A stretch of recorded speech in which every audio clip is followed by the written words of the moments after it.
My boss stole my code. So I took down the whole company website. I pushed my commit at 20:13 a.m. And by noon my boss had deployed it as his own, with my name scrubbed from every file. That's the first thing I remember thinking as I sat there, coffee gone cold, staring at the diff that proved it my algorithm, my late-night fixes. My obsession with edge cases, rewritten in the company's release notes under Daniel Price's heading. Daniel, my manager, my supposed mentor. The man who'd pulled me out of junior hell 2 years ago, and promised me a future in the company's engineering ladder. The man who'd patted my back at hackathons, and laughed at my jokes in stand-ups. The man I'd trusted. My name is Mira Shah. I write code for a living, which means most of my waking hours look like a string of tiny defeats, and occasional triumphs, a flaky test fixed, a load spike tamed, a sprint ship. I have a dog-eared hoodie that smells vaguely of burnt coffee, and a GitHub profile that reads like a private diary. I'm not dramatic by trade, I'm precise. Algorithms don't lie, people do. Daniel was the kind of boss who wore charisma like a designer blazer. Effortlessly and to great effect. He could turn a tense review into a motivational speech. He introduced me to key stakeholders, recommended my name for cross-team projects, even argued for a raise when I felt too shy to ask. In meetings, he'd lean forward and talk about building something that matters. I believed him because he made me believe in myself. He had been the ladder I climbed when I thought I had none. So when I first saw his name on the release, I didn't want to believe my eyes. I rechecked my commits, scanned timestamps, pulled the branch history. And then, because code is stubbornly objective, pulled the raw file from the deploy artifact. There it was, my function, refactored slightly, with comments reworded in his clipped managerial tone. Whoever had written those new comments had gone out of their way to erase my footprint. I replayed the morning like a bad recording. I'd stayed up late finishing the rate limiter patch. An ugly, beautiful tangle of edge, case handling and careful thread safety. At 2013 m I pushed. At 2016 am the CI passed. At 2019 m I sent a sleepy message to Daniel. Pushed the rate limiter. Tests green. Can merge when you're in. His reply at 2025 am was a thumbs up emoji and nice. We'll look in morning. By noon the code was live, the rollout chart green, and our Slack blown up with amazing rollout pings. The release notes credited Daniel. The PR showed Daniel as the author. My earlier commits were squashed into a generic refactor with no attribution. It was surgical. The betrayal wasn't just professional theft, it felt personal. Daniel hadn't just taken my work. He'd rewritten our narrative. He'd turned me from contributor to ghost. Worse, he'd done it in a way that made me look incompetent. My careful late-night commits became improvised fixes. In the eyes of those who mattered. There are people who steal code out of desperation. Contractors fighting for their next job. Interns trying to pad RA summaries. Then there are people who steal to maintain a story. Daniel fit the latter. His public persona required wins, steady streams of wins to keep investors happy and engineers inspired. He didn't just want the credit. He needed it to validate the image he'd sold the board and, it seemed, to himself.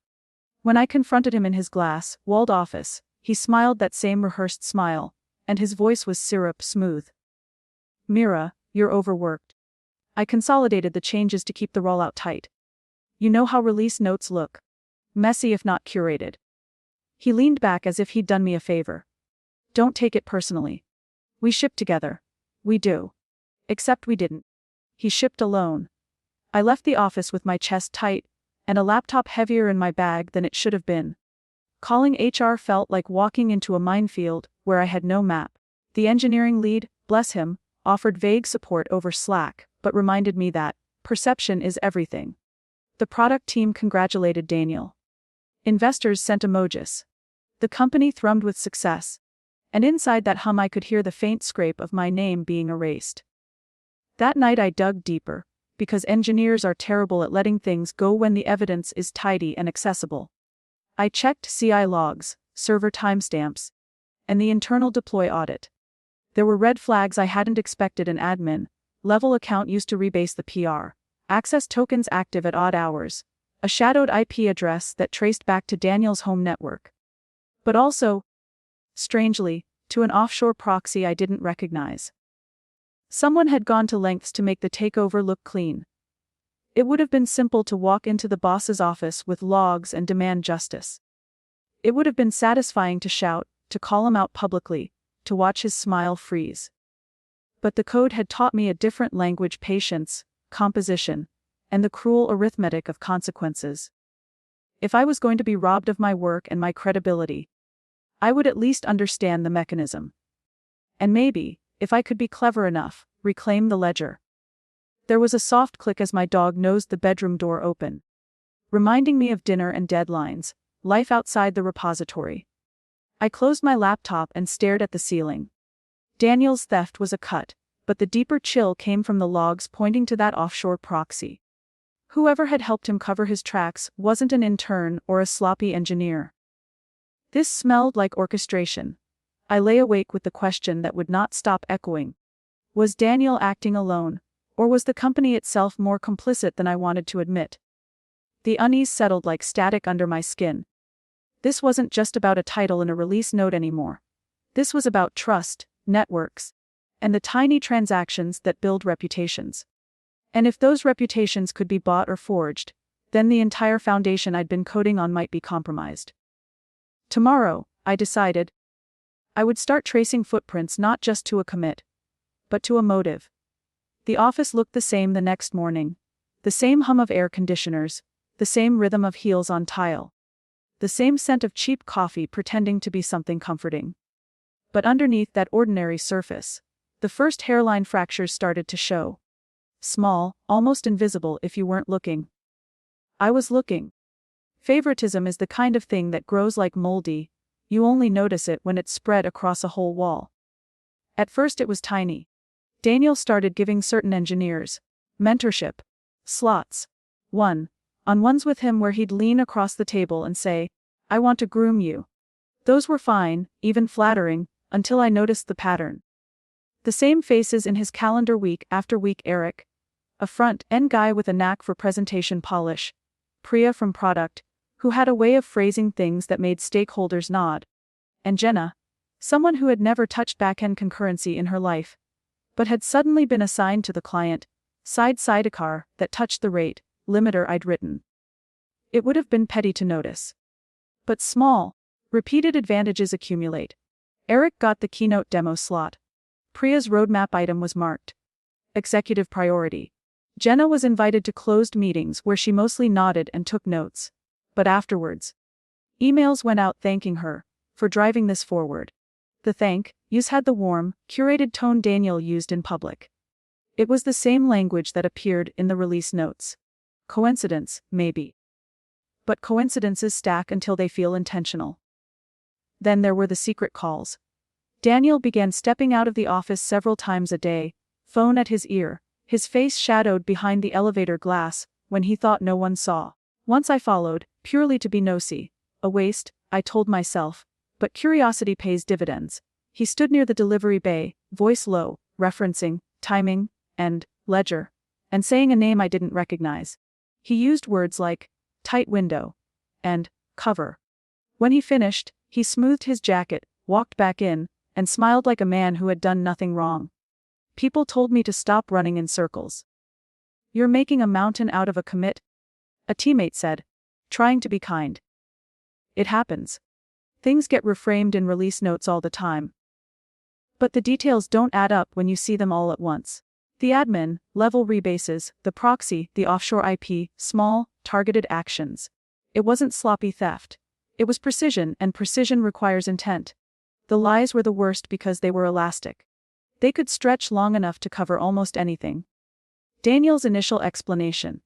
I consolidated the changes for release cohesion. Morphed into other versions depending on who asked. To HR. He said he'd been helping streamline. To the engineering lead, he put it as a merge I shepherded because I had context. In a hallway briefing with investors, he called it a leadership contribution. The story changed the shape of his involvement like the light on a sculpture, and every version made him look more benevolent. My single, stubborn truth, my comet, started to look like a messy detail in a larger narrative he controlled. Money began to hum at the edges of the drama, like a fly no one could catch. I started seeing odd line items in expense reports that somehow passed through with minimal scrutiny. Consulting fees allocated to Daniel's discretionary budget, training stipends channeled to a vendor I couldn't find, travel reimbursements for nights I knew he'd been home. The CFO shrugged when I asked about that vendor. Routine, she said.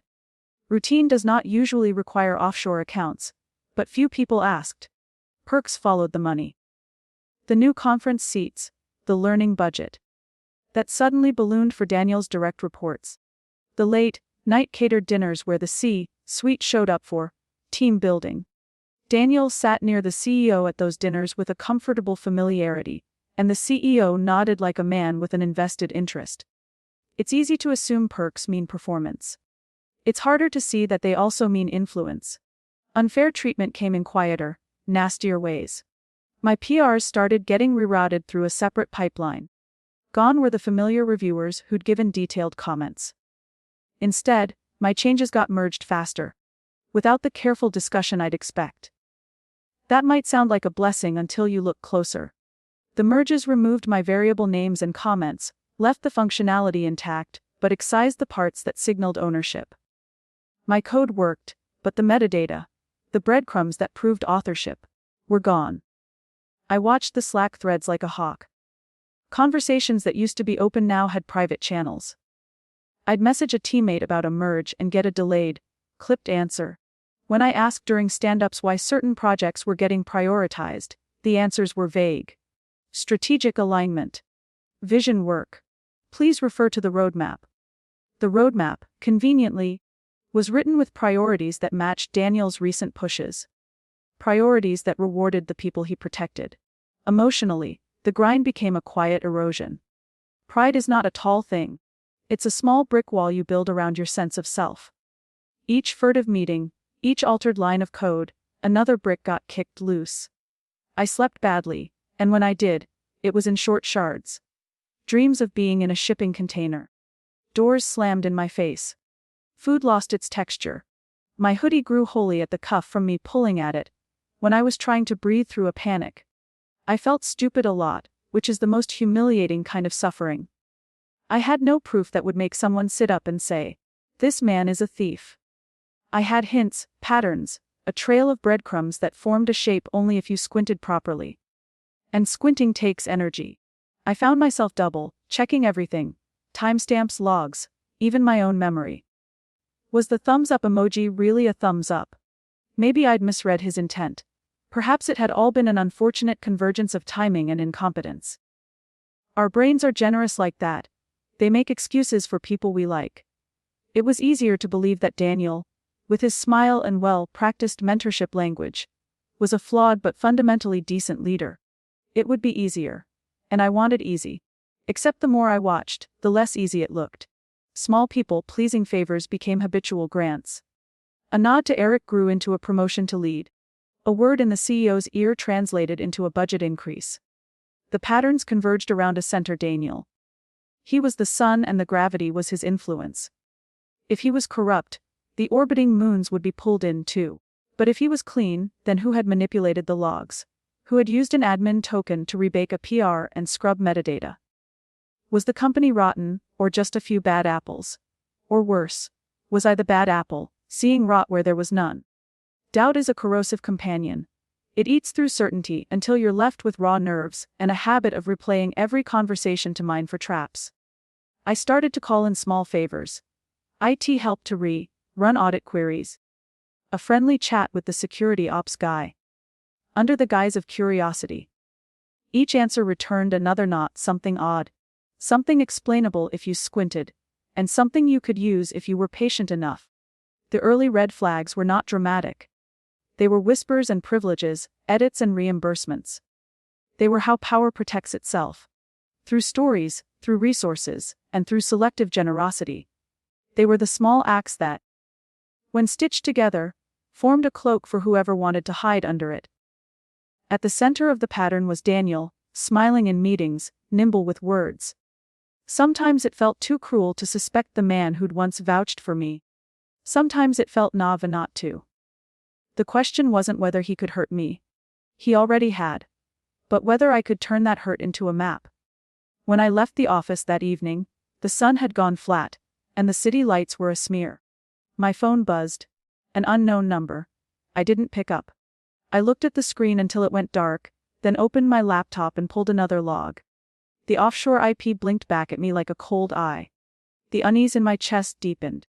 Whoever was orchestrating this had options I didn't. But I had one thing they didn't know I had: resolve. The red flags were now a field I had to cross, and the ground under my feet felt treacherous. I didn't know which step would trigger an alarm, or which would set off a chain reaction. All I knew was that walking away meant erasing myself entirely, and I couldn't do that. Not after I'd finally found a voice. So I kept looking, quietly, methodically, and with every small discovery, my suspicion hardened, not into blind certainty, but into a sharpened focus. The villain might be Daniel. Or he might be something larger. A system that rewarded the polished and punished the honest. Either way, the unease had settled in, and it wouldn't let me go. The truth came to me on a Thursday afternoon. Ordinary, unassuming. The kind of day that should have passed like a line of code compiling clean. Instead, it broke something inside me. It started with an email. Not to me, of course. It wasn't even meant for my eyes. It came from a vendor, a third-party API partner we worked with on back-end integrations. The message landed in my inbox by accident, CC'd to me instead of Myra, admin. For a second, I thought it was a routine error report. Then I saw the attachment. It was a quarterly invoice. The subject line read Payment Confirmation, Code Licensing Agreement, Daniel Price. I blinked. Code Licensing Agreement. Daniel Price. I scrolled down, heartbeat quickening. Eyes scanning the text line by line. As per the agreement, the rate limiter algorithm developed under your supervision has been integrated into the external versioning branch. Payment for proprietary licensing, tune $50,000, has been processed to the account ending in 3119. My stomach dropped. The document listed the commit hash. My commit hash. The same one from my 2013 AM. Push. The algorithm I had built line by line, tested by hand, refactored until my vision blurred. The same code Daniel had consolidated and released under his name. He hadn't just stolen credit for it. He had sold it. The bastard had monetized my work, my code. Outside the company's repo, under a private contract with our API vendor, rerouting the licensing fee into his personal account. And the proof was sitting right there, in my inbox. I felt my throat close. I scrolled through the invoice again, trying to make sense of it, clinging to logic like a lifeline. Maybe it was a clerical error. Maybe the vendor had mistaken Daniel's managerial title for authorship. Maybe the payment was legitimate and accounted for in the company ledger. Maybe. But the numbers didn't lie. The account number didn't match any corporate vendor account. The signature was his. The contract date matched the day after the release. He hadn't even waited 24 hours. I stared at the screen until the words blurred. A dull roar filled my ears. Like static, or maybe the hum of blood pounding through every vein. It was one thing to lose credit. It was another to lose ownership. But this was theft at a scale that made my stomach twist. He had taken my code, packaged it and sold it. And everyone in this company, everyone I had trusted, was congratulating him for it. That night, I didn't go home. I stayed at my desk long after the cleaning crew had gone. The blue glow of the monitors painting the room like a confession booth. Every click of my mouse felt heavier, more deliberate. I started digging. The more I found, the more the floor beneath me seemed to vanish. There were offshore transfers. Multiple payments to accounts under DP Consulting. There were altered repo permissions that gave Daniel admin control over my branches. There were deployment logs showing my algorithm, pushed to a mirror repository, that wasn't even listed in the company registry. It wasn't just a stolen project. It was a parallel system. Daniel had built an entire shadow infrastructure. A duplicate pipeline. Mirroring select projects he found valuable. He'd been quietly siphoning off intellectual property for months, reselling pieces of it through shell companies, laundering the profits as consulting income. And my algorithm was his golden goose. I felt the anger crawl up my spine like heat, slow and electric. Every late night, Every weekend I'd spent debugging instead of sleeping. Every time I'd believed him when he said, "We're a team." All of it curdled into something cold and sharp. I thought about the times he'd said things like, "We ship together. Mira. You're part of something bigger." Now I realized I was.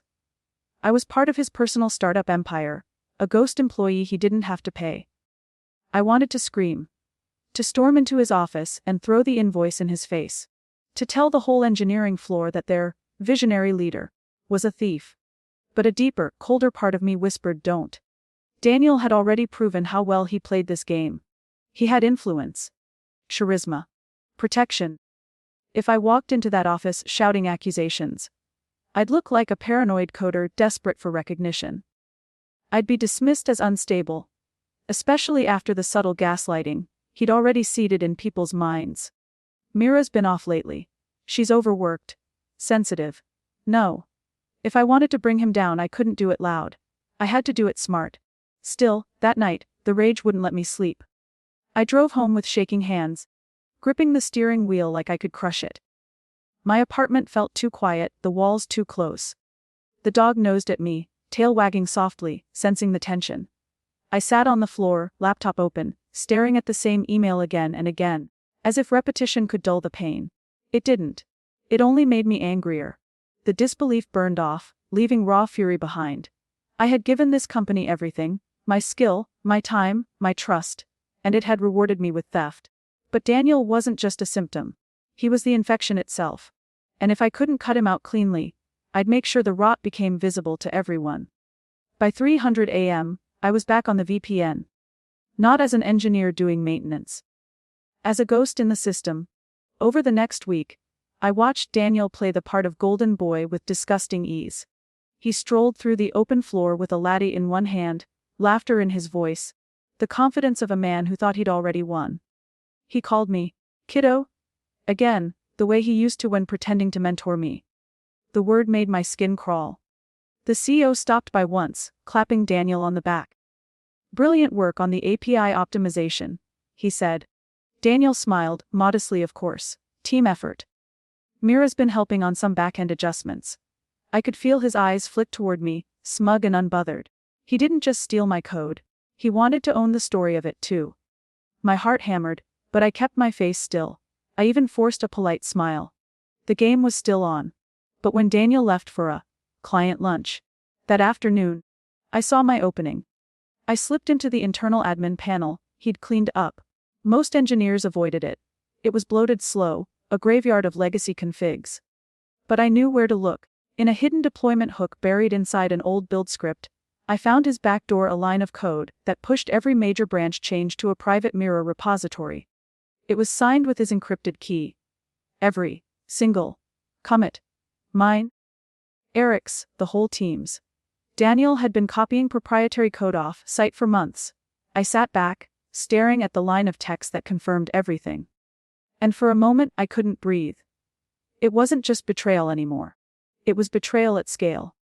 A crime with a smiling face and a corner office. I thought about forwarding everything to the CTO, or even the legal department. But then I imagined how Daniel would twist it. He'd say I planted it. That I'd been bitter, unstable, jealous.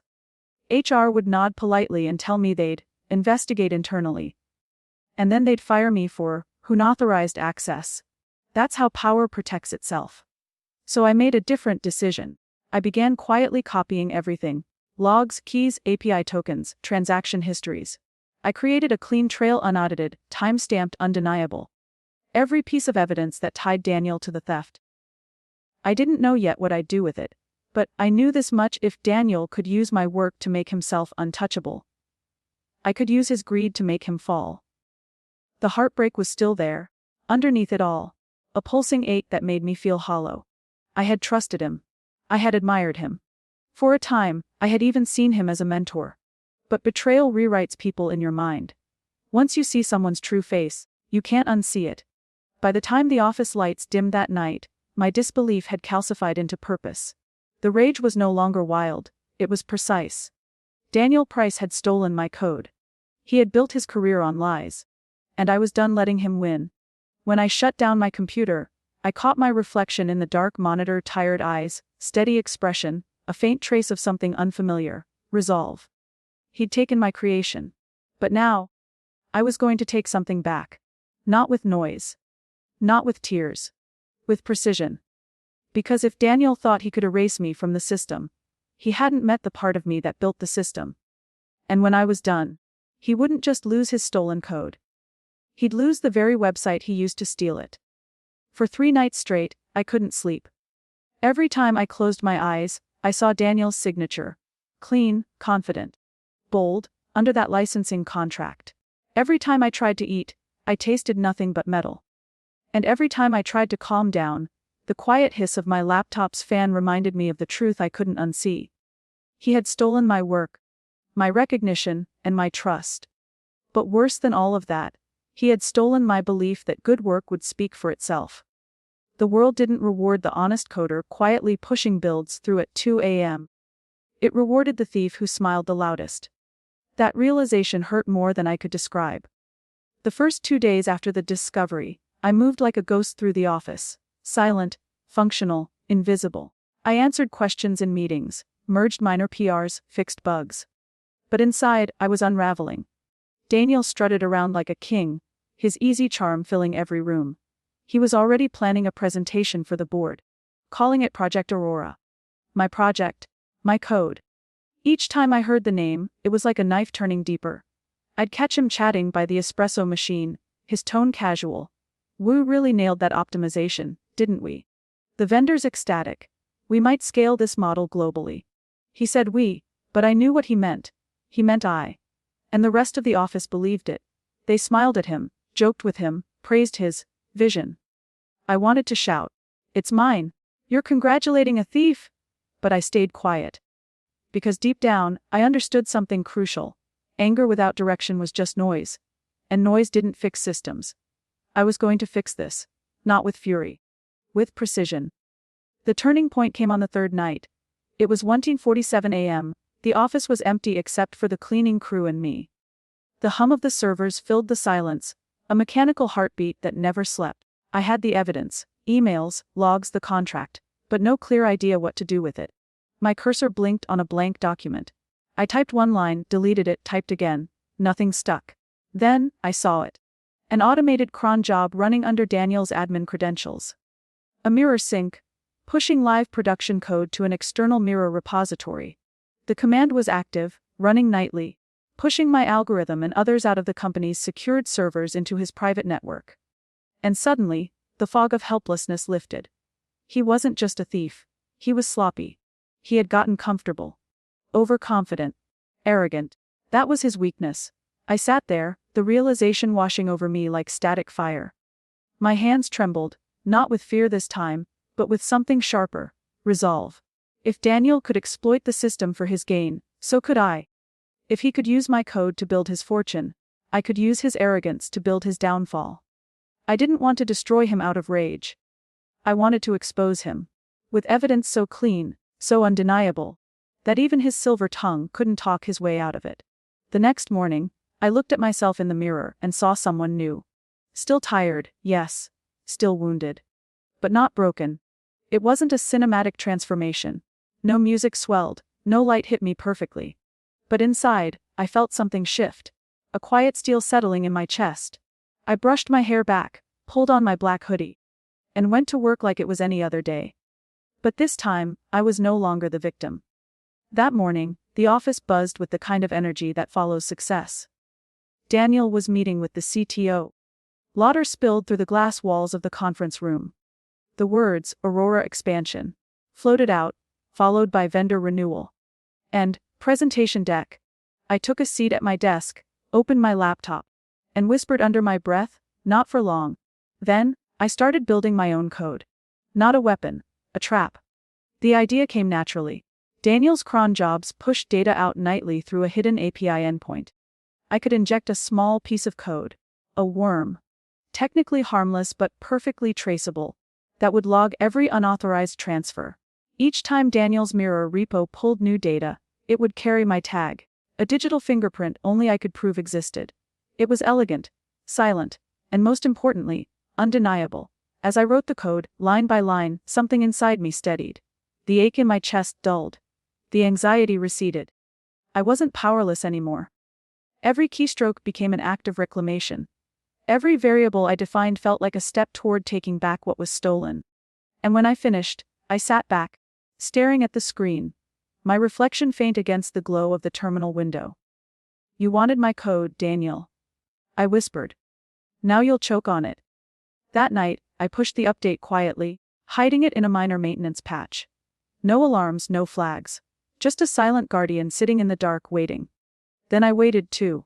By the next morning, the logs confirmed it.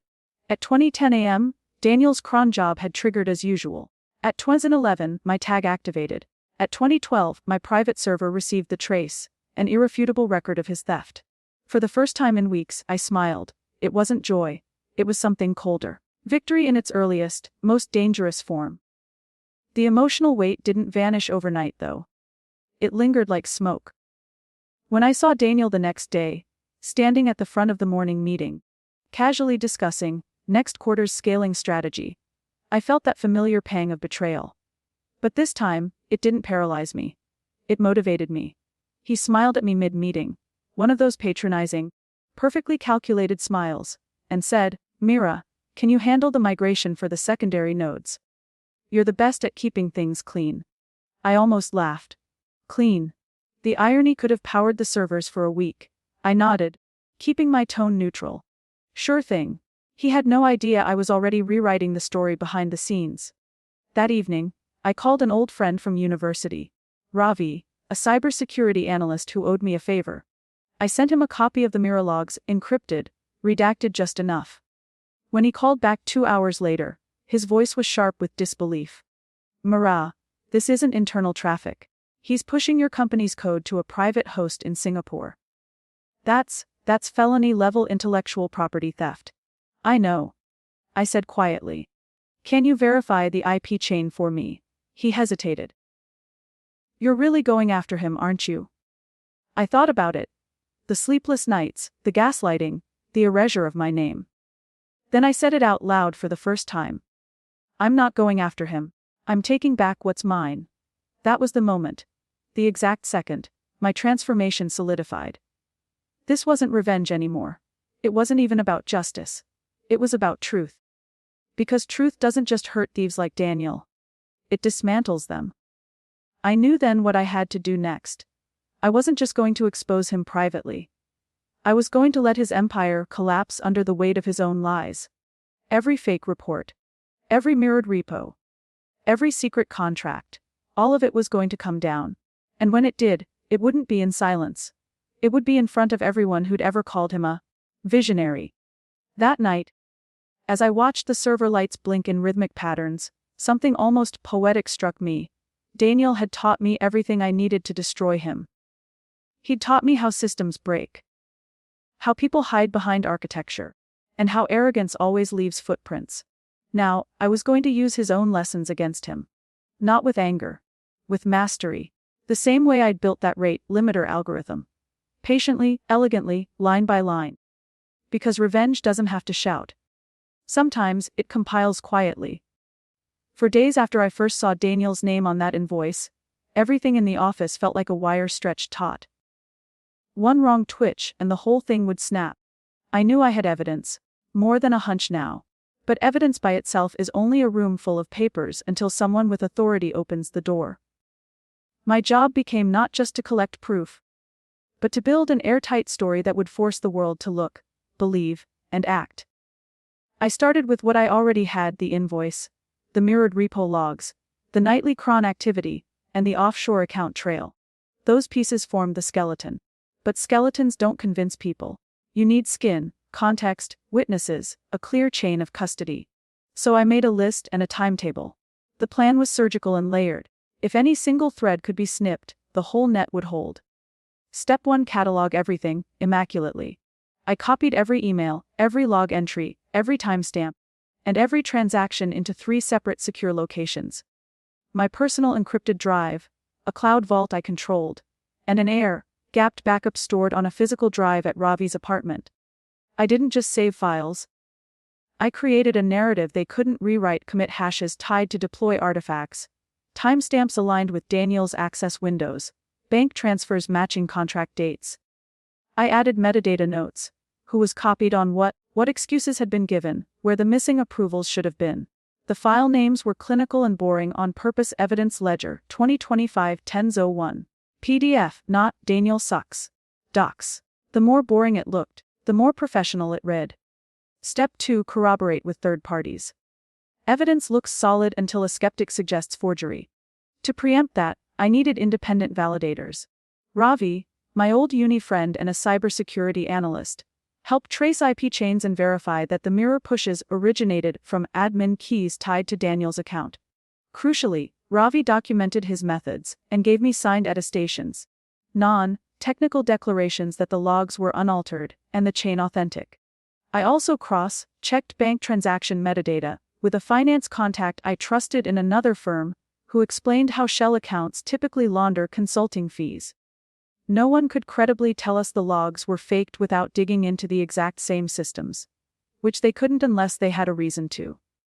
Step 3: gather human witnesses. Patterns are convincing. People are decisive. I quietly spoke to a handful of colleagues.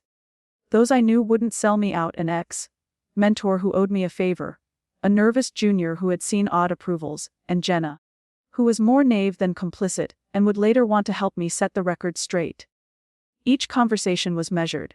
I never accused, I asked questions. When people talked on record, their testimony aligned with the timeline I'd built. Jenna, after some coaxing and an honest, gentle conversation, agreed to put in a formal statement about unusual access requests and the helpful late-night edits she'd been asked to review. Step 4: set traps to prove intent. Daniel's arrogance was a weapon, and arrogance leaves traces. I needed to make him act in a way that would tie his public pretense to private theft. So I staged small, controlled baits, innocuous, final documents, and a deliberately tempting internal timeline I knew he would want to consolidate for the board. I planted a quiet, non-sensitive file flagged for executive approval, and watched who touched it. When unauditable approvals popped up, the audit trail caught them. I didn't do anything illegal. I only allowed the system to do its job: record user actions. Each bait was designed to elicit a reaction that left a fingerprint, an additional nail in the coffin. Step 5: recruit allies who could amplify. An accusation from a junior engineer without backing reads like bitterness. An accusation backed by legal counsel, a respected journalist, and a cybersecurity analyst reads like a story that will move markets. I reached out to Anna, a reporter I'd helped with a small scoop in college. Anna listened with professional disinterest at first, then with curiosity.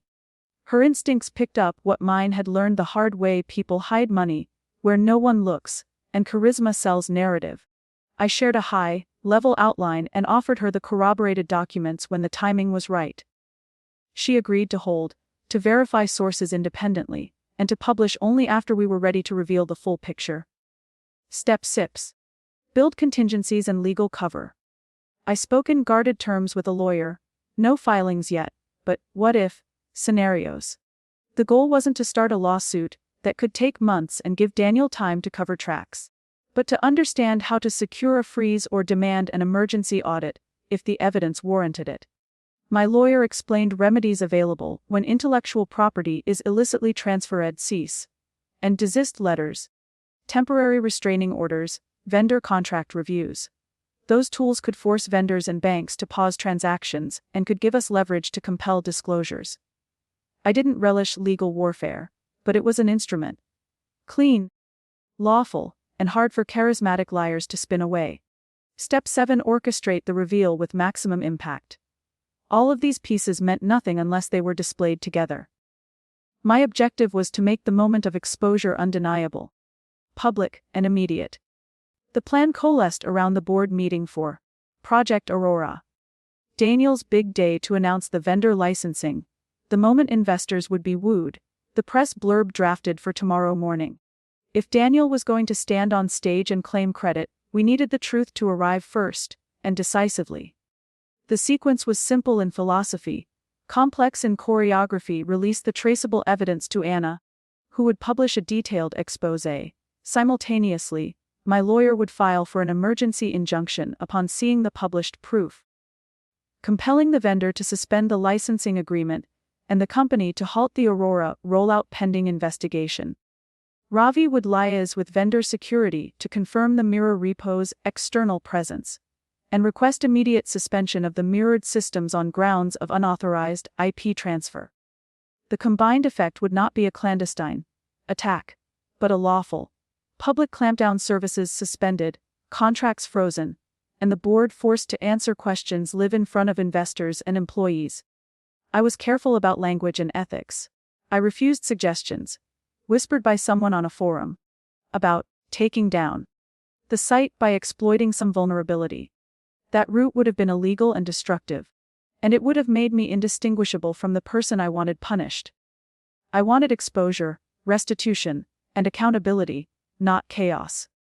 While I coordinated the human plan, I also refined the digital anchor I'd planted earlier. The benign trace tag that would show beyond doubt that the mirror contained my code, and that the pushes corresponded to Daniel's admin key. That tag was not a weapon, it was a time-stamped signature, a piece of metadata that would blunt any claim of forgery. Throughout the week, Daniel unfurled his usual confidence.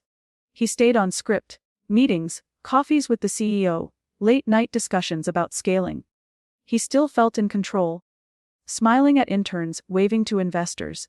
It was excruciating to watch someone bask in a glow you knew you'd manufactured, knowing how close his empire was to unraveling.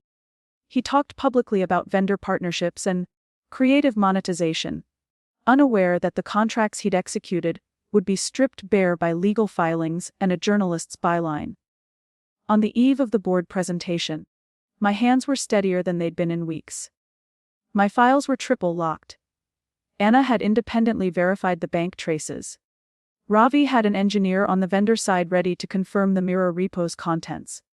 My lawyer had the injunction paperwork prepared, to be filed the second Anna's article went live. Jenna had agreed to a sworn statement. Every domino had an audience ready to push it. Emotionally, I walked a thin line. I felt guilty. Small flashes of shame for weaponizing systems at the edges of their intent, for torturing people I'd once shared jokes with. But that was brief. The betrayal had been deeper than professional theft. It was a moral failure by someone who'd built influence by erasing others. I had a duty to the truth, and to every engineer who ever stayed late to fix a bug, and woke up to someone else's headline. There was one more element I refused to share with anyone except Ravi and my lawyer. If the public cascade worked and vendors froze Project Aurora, the company's site would go dark. Not because of malice, but because host and vendor relationships would be temporarily suspended pending audit. That was a lawful consequence of exposing an unauthorized intellectual property transfer. I didn't smile at that thought. I felt only the cold, precise satisfaction of a system correcting itself. The night before the reveal, Daniel toasted champagne with the CTO in the executive suite, the city lights like a crown at their feet. He reveled in the future he was building on other people's labor. I sat on my couch and watched a short video of a child learning to stack blocks one by one, deliberate and patient. That's what I had done too. Stacked proof. Patiently until the structure was undeniable. I breathed in and out, felt resolve settle into bone. Tomorrow, the boardroom would be full. Daniel would speak. Investors would lean forward. The office would stream the meeting to partners across time zones. And at the precise moment Anna's byline hit the internet, the narrative he'd been selling would have to stop and answer to the truth. The plan was ugly, careful, and legal. It was revenge wrapped in paperwork and corroboration rather than spite. It would hurt people. It would hurt the company. But it would also show that theft can be traced, that charm can be countered with facts, and that arrogance, no matter how polished, always leaves fingerprints. I slept 3 hours that night. When my alarm went off, the city outside was the same indifferent gray it had always been. Inside me, everything had changed. The trap was set. The net was woven. All that remained was to pull it tight. The boardroom smelled like polished wood and false optimism. Floor to ceiling windows framed the city like a jury. Investors unfolded their faces into smiles. The CTO had his tablet ready.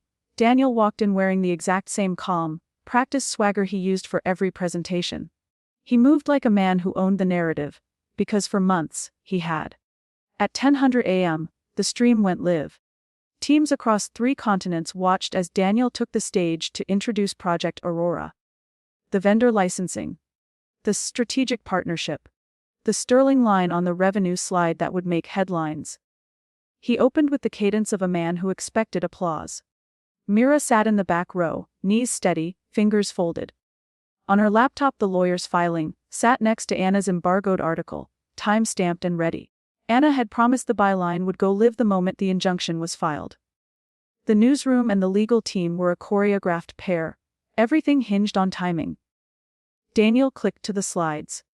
Charts bloomed, utilization up, latency down, projected licensing growth. He used WE and vision and scalability. The CEO beamed. The investors leaned forward. For a breathless moment, the room swam in the light Daniel had manufactured. Then a notification pinged into the room. The security feed from legal.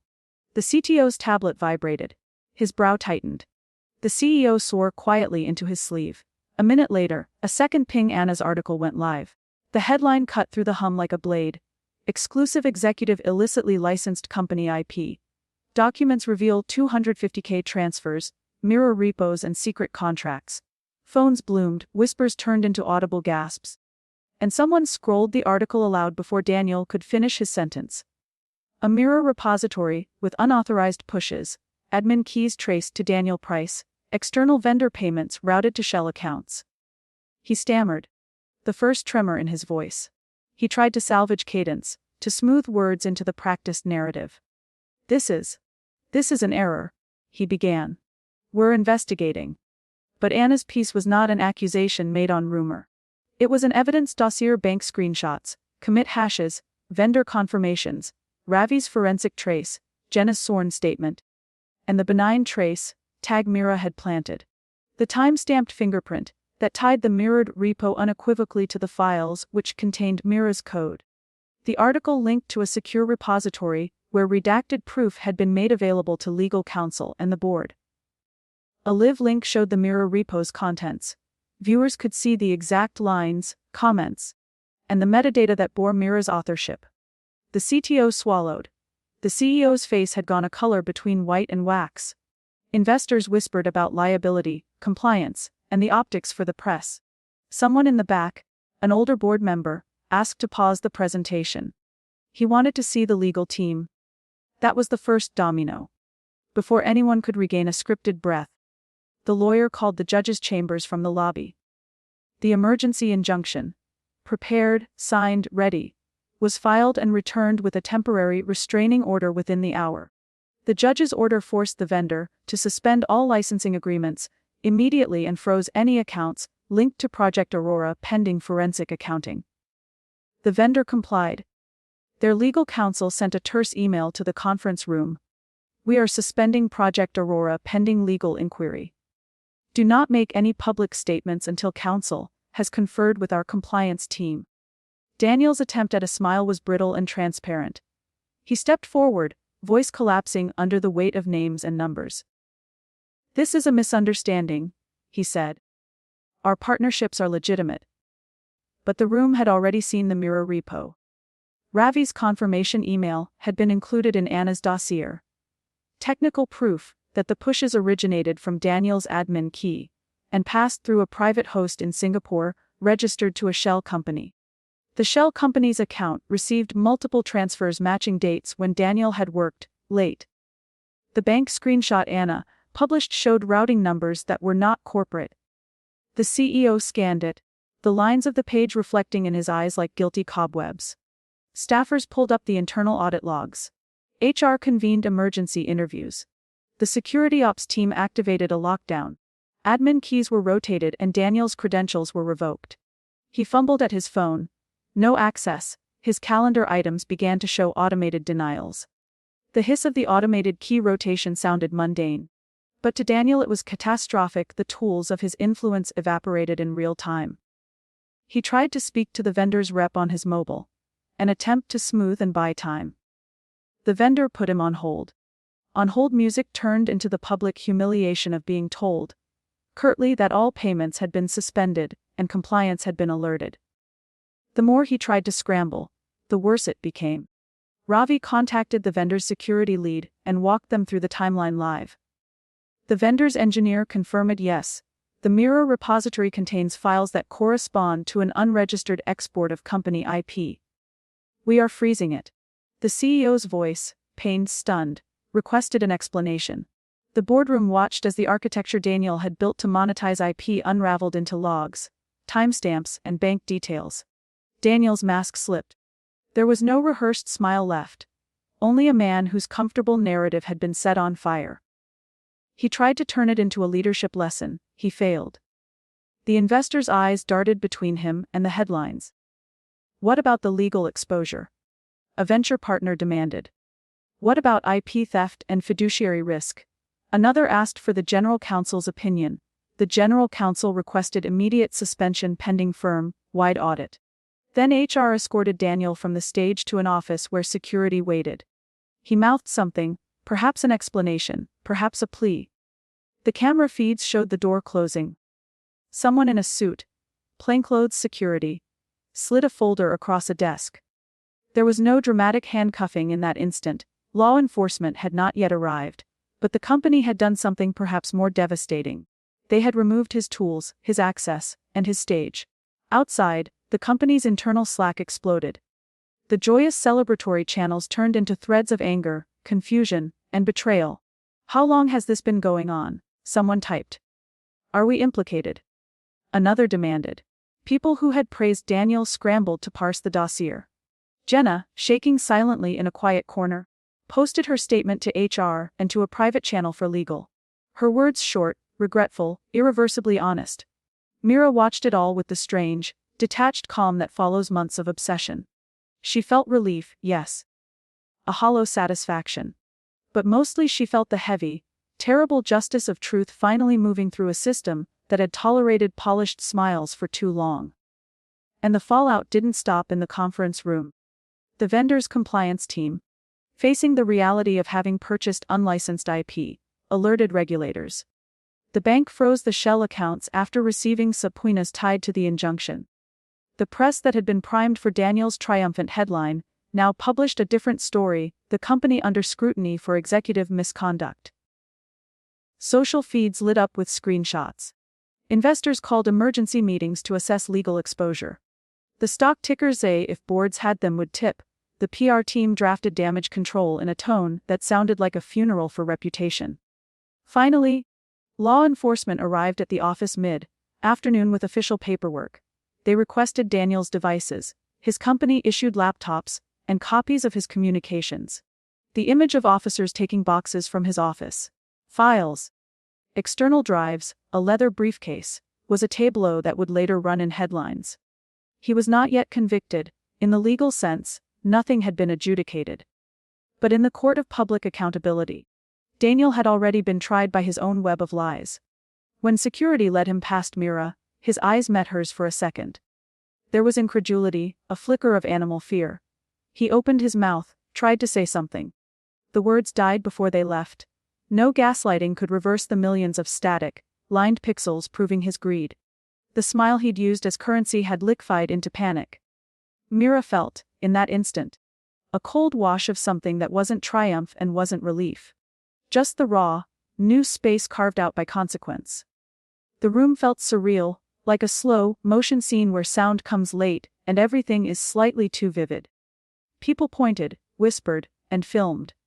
The cameras recorded a man who had built his empire on other people's work being removed from the stage he'd occupied for years. Anna's article hit the front pages across professional networks before the day ended.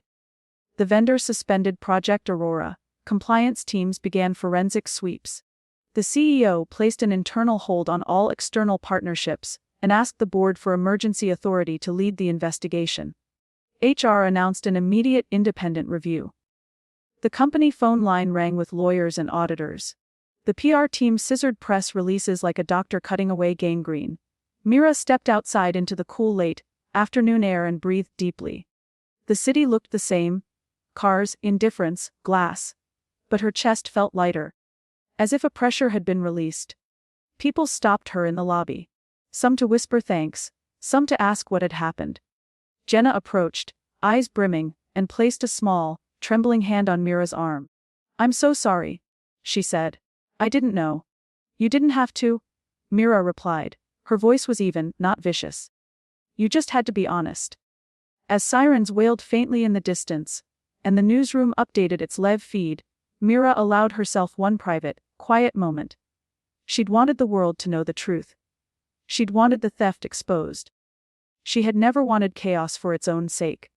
But watching Daniel's facade collapse, watching the architecture of his lies crack under its own weight, felt like something inevitable finally arriving. The climax hadn't been a single explosive blow. It had been a series of precise strikes: evidence, timing, legal muscle, journalistic thrust. It had been a surgical reveal that unfolded across screens, across inboxes, across the managerial hierarchy.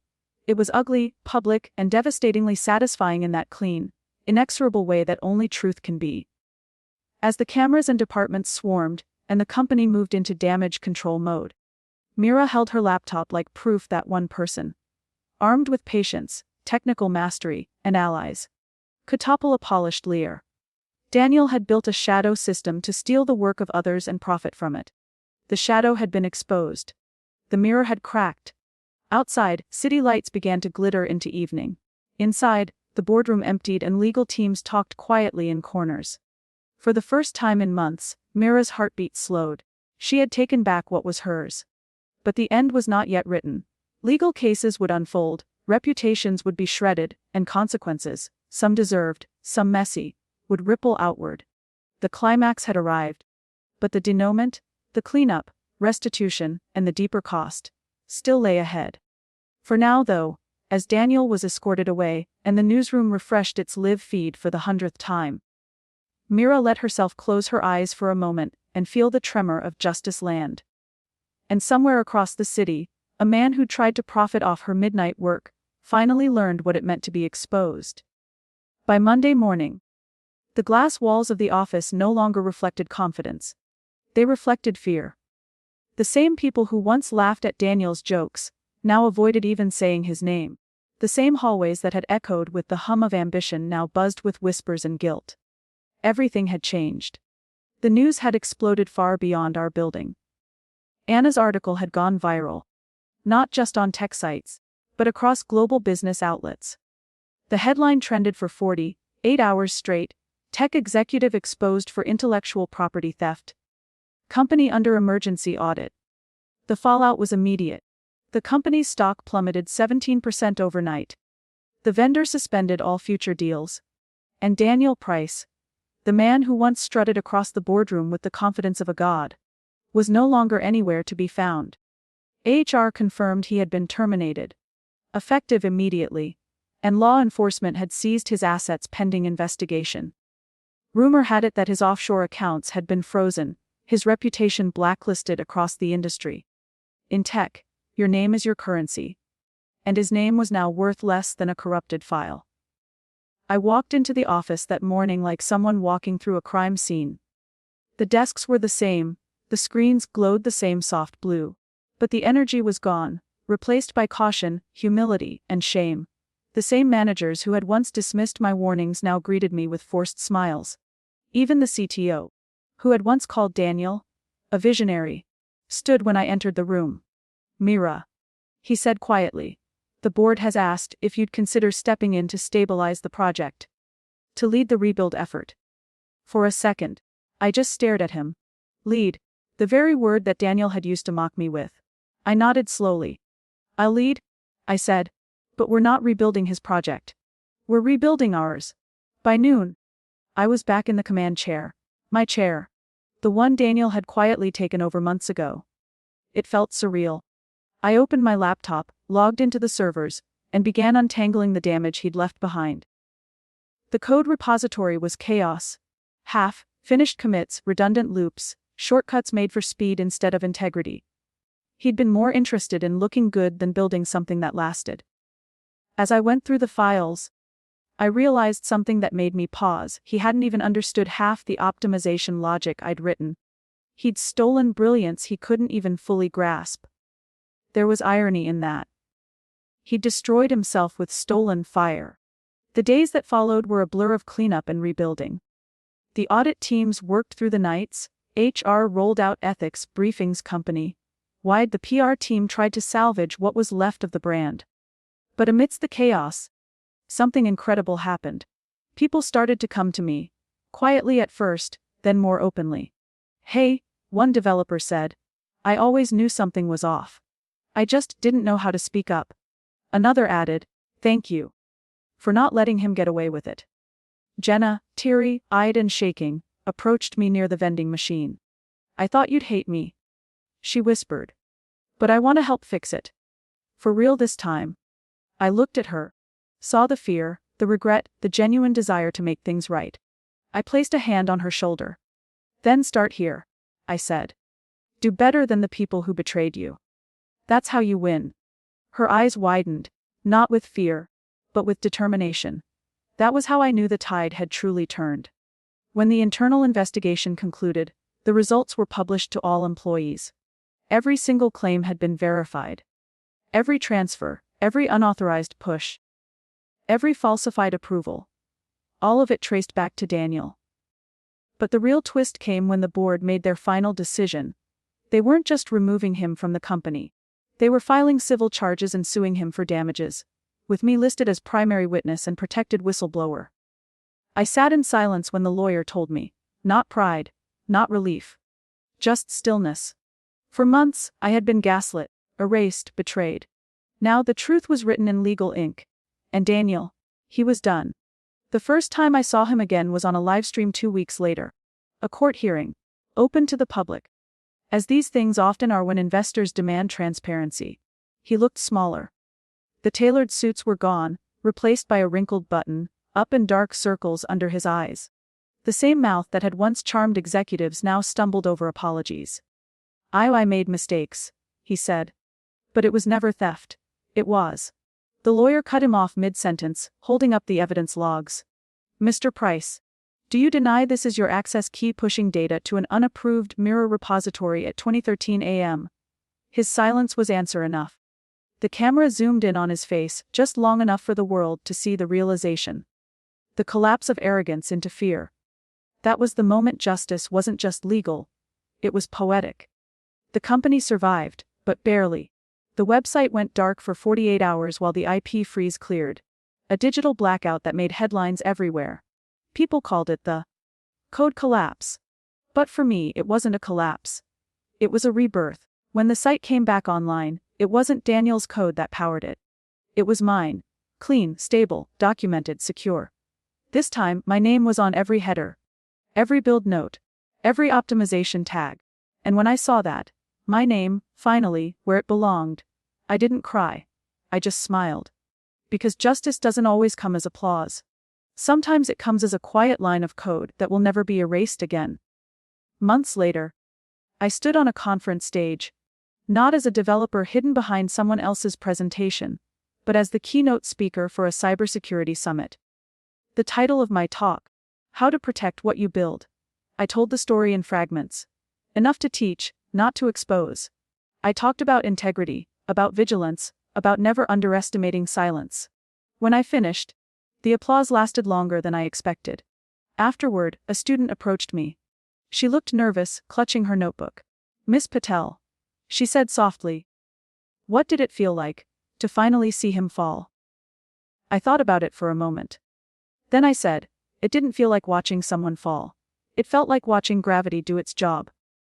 Life, I've learned, has a way of balancing equations. Daniel's empire of deceit had thrived on shortcuts and ego.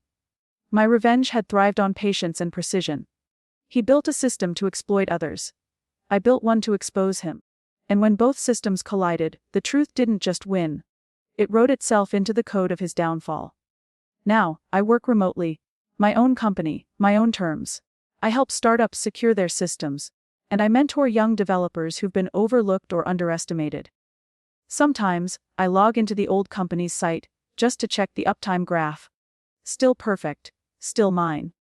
And every time I see it running, I'm reminded of what poetic justice truly is, Not destroying someone's world, but rebuilding yours from the wreckage they left behind. To everyone watching this, maybe you've faced betrayal. Someone took your idea, your effort, your trust, and turned it against you. Maybe they smiled while doing it. But hear me when I say this: you are not powerless. You are not invisible. And sometimes, the most powerful revenge isn't rage. It's proof. Have you ever been betrayed like this? By a boss, a friend, a partner. Someone who thought you'd stay quiet. Tell me in the comments. I want to hear your stories.